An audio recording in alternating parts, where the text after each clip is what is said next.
हरे कृष्णा।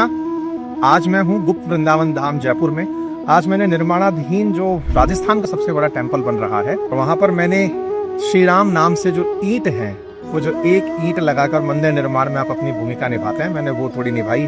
तो आज मैं उस मंदिर के उस भवन में हूँ जहाँ पर भगवान खुद विराजने वाले हैं। तो मैं गर्भगृह के सामने खड़ा हूँ और भविष्य में आते हुए उन प्रतिमाओं को अपने मन में चित्रित कर पा रहा हूँ कि वो किस तरह से यहाँ पर आएंगी। यहाँ पर जो भव्य कमरा बन के तैयार हो रहा है, इसे देख करके, इस हॉल को देख करके भव्यता का अंदाजा लग रहा है कि आने वाले समय में जो भक्तजन हैं उन्हें प्रभु की लीला का यहाँ पर एहसास दिलाने का जो प्रयास चल रहा है, वो निश्चित ही ईश्वरीय कृपा के बिना संभव नहीं।